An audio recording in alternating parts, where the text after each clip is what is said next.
What's going on, guys, and welcome to the second video in the series, second or third video, I don't actually know what number it is, but this video is going to cover the polishing step on my E92 M3. Go check out the few videos before this. I will try to have them numbered, but I had the PPF replaced. I did a full decontamination, and now it's time to do an inspection and tape, and then we will actually begin the polishing. This car, actually, since it has so much paint protection film on it, the only sections that we're really going to be worried about in this video are going to be the roof, the trunk lid, and then most of the rear bumper, which I will show you. But just to give you kind of some background, I did do a thorough review of the paint. So I did a little inspection with my scan grip inspection light.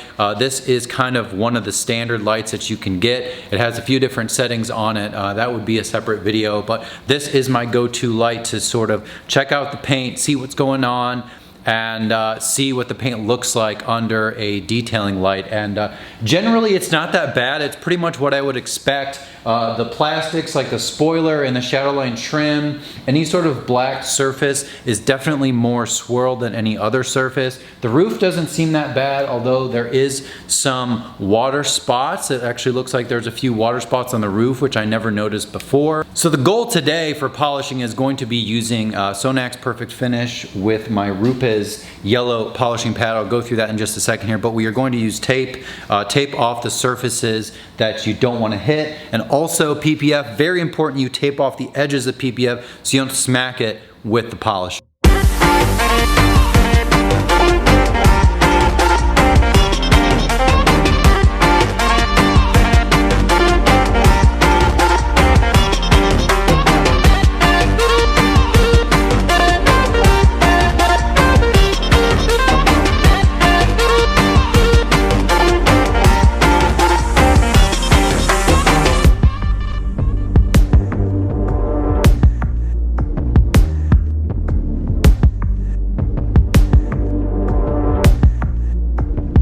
Alright guys, it's time to start polishing the M3 finally.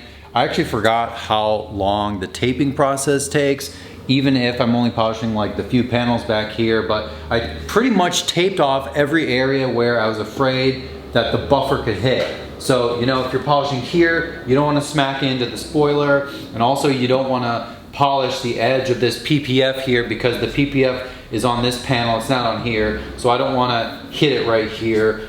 Same thing with the lights. I will be polishing the rear tail lights. They're actually not that bad, so I'm just going to go over this real quick. Not with this thing, I have a smaller polisher, I'll show you in a second here. But we're going to start with just the trunk. We're going to be matching the Rupes yellow polishing pad with Sonax Perfect Finish, which is my favorite polish. It is a diminishing polish and it actually does a lot of work. So hopefully this will be just a simple one step. It should be, because the car is in really good condition. It's just been normal kind of washing procedures, which will create a little bit of swirls, which is kind of inevitable over time.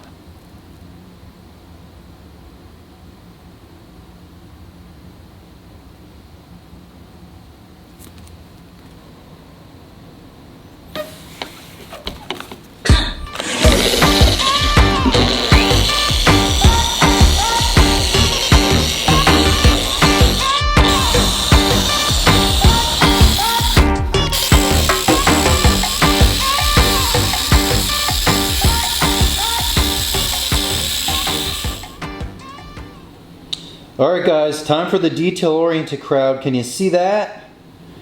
A little hazy over here, which wasn't even polished. It's a little hazy just, you know, from the decon wash, and I guess just historically over time, but even just with the passes I've done, you can actually see a noticeable difference. The paint actually has some depth to it. Over here, you know, obviously you can even see the line. I wasn't even trying to make a line, I just tried to end in the middle of the trunk here. But obviously this is definitely worth it. You want to do this, and then we're going to follow up and do some edge work with the Nano.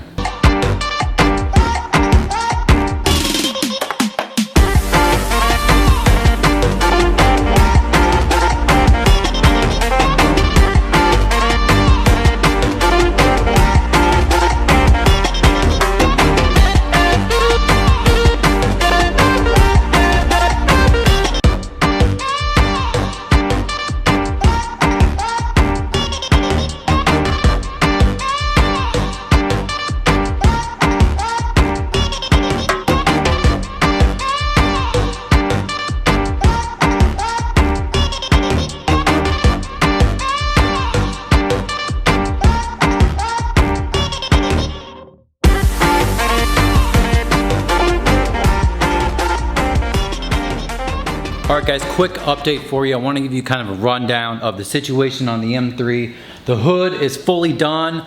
The roof is fully done. I actually ended up doing a two-step procedure on the roof because there actually were a little bit of deeper scratches in the clear coat. So what I did was Jescar correcting compound, and that was paired with a microfiber cutting pad. I used that on my 15 Mark III. Worked perfectly, and then I finished with Sonex Perfect Finish with the yellow pad. As I mentioned, that is my go-to. So there are a few scratches on the roof that are a little bit too deep for me to take care of. I don't want to do any wet sanding. I don't want to be more aggressive than this, especially because the M3 carbon fiber roofs are known to have the clear coat fail. I'm probably a long away from that to happen. Because the car really barely sits outside and it's always had a coating, and I've always treated it really well. So hopefully that makes a difference. But there's just a couple small things, but for me, that's fine. Trunk is good, that was a one-step. And the spoiler, I actually did a two-step as well. I used the little blue medium pad. I don't really like that pad very much. It creates a lot of marring, but that was that. So I'm going to finish. As you guys can see, I taped all along the rear of the car, and especially really important to get along where the PPF is, because you do not want to hit the PPF. So I'm going to go ahead and finish the back of the car here. I actually forgot how much prep and time this actually takes. I only have to do like 15% of the car here, but it's already several hours later, and I still have the rear to go. So little tricky areas down here. I'll show you what I have to do.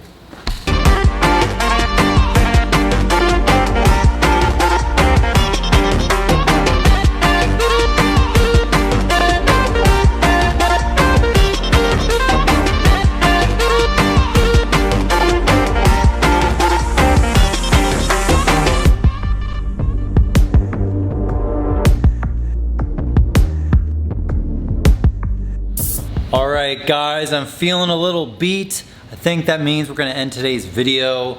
That is going to be the recap of the polishing step on the E92 M3.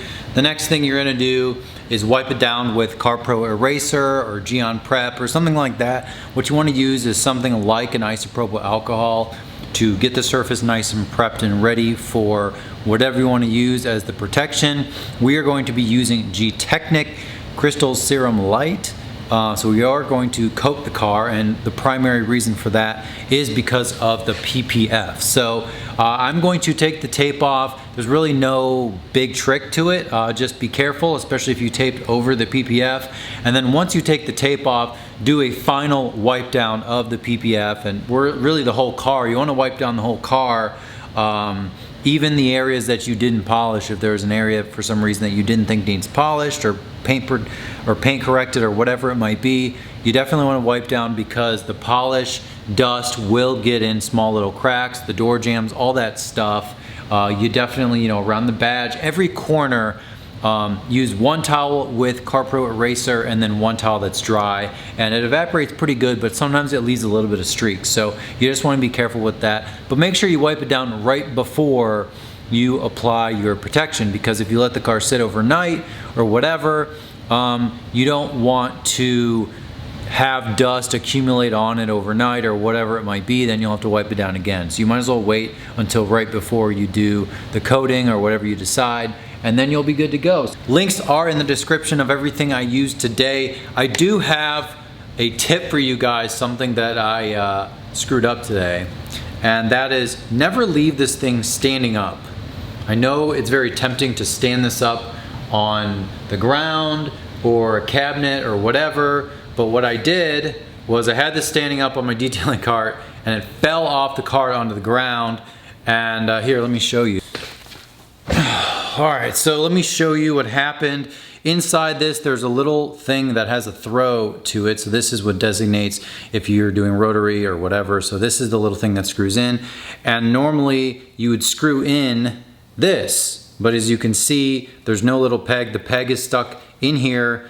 And what I'm gonna most likely have to do is, hopefully there's a little kit. You can just buy the single piece. The moral of the story is, don't stand up your Nano. If you think you're cool and buy a Nano like me, don't stand it up. Just do yourself a favor, save yourself some energy, time, and frustration, because the Nano fell off my little detailing cart right before I started doing the rear of this car. So I got to do the rest of the car, but I didn't do the rear with the Nano, which really sucked. I was planning on doing like the little areas with it, but it was much more difficult to do it without it. So that's my 2 cents on that. Little advice if you guys have one of those things. But I think that's gonna wrap it up. I know this video is all over the place, but I wanted to make sure I got the M3 done. I actually am filming this when we're supposed to get a hurricane. So that is a little stressful, but I think the hurricane's avoiding us. So right now we're good. We're gonna finish doing the detailing on the M3, and you'll have to check out the next video. So thanks again, and I'll see you guys next time.